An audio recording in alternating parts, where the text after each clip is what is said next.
Hai, nama saya Tania Ekayanti Sitohang dari Prodi Akuntansi.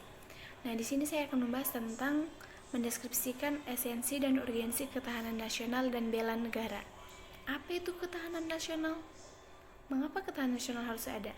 Nah, ketahanan nasional itu adalah kemampuan dan ketangguhan suatu bangsa untuk dapat menjamin kelangsungan hidupnya menuju kejayaan bangsa dan negara. Di sini saya punya konsep ketahanan nasional. Ini bisa kita ibaratkan sebagai ketahanan nasional. Ini ada masyarakat, bangsa, dan negara, dan ini adalah ancaman, hambatan, dan tantangan. Pasti suatu negara punya ancaman, hambatan, dan tantangan. Ancaman ini bisa datang dari dalam maupun dari luar, baik langsung ataupun tidak langsung. Contohnya, budaya kita sering diambil oleh negara lain. Misalnya, tari reog Ponorogo yang diambil oleh negara Malaysia. Nah, itu contoh ancaman dari luar. Kalau contoh ancaman dari dalam itu ada kasus narkoba sama kasus korupsi.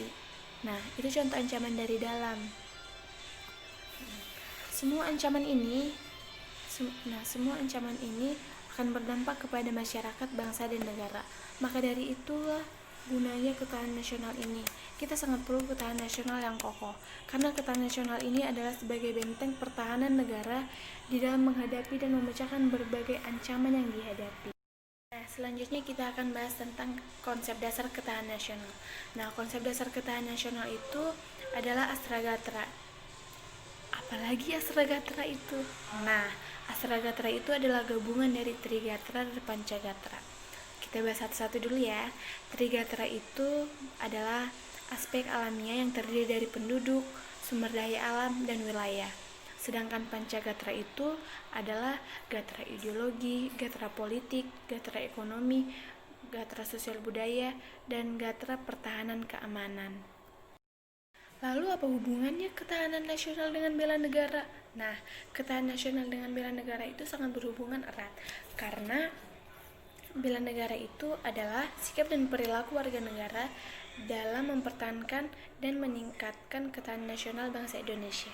Nah, bela negara itu dibagi lagi menjadi dua bagian. Satu, bela negara secara fisik, dan dua, bela negara non-fisik.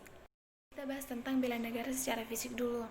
Menurut Undang-Undang Nomor 3 Tahun 2002 tentang Pertahanan Negara, yaitu keikutsertaan warga negara dalam bela negara secara fisik dapat dilakukan dengan cara menjadi anggota TNI dan ikut pelatihan dasar kemiliteran. Nah, intinya kalau bela negara secara fisik yang menggunakan senjata.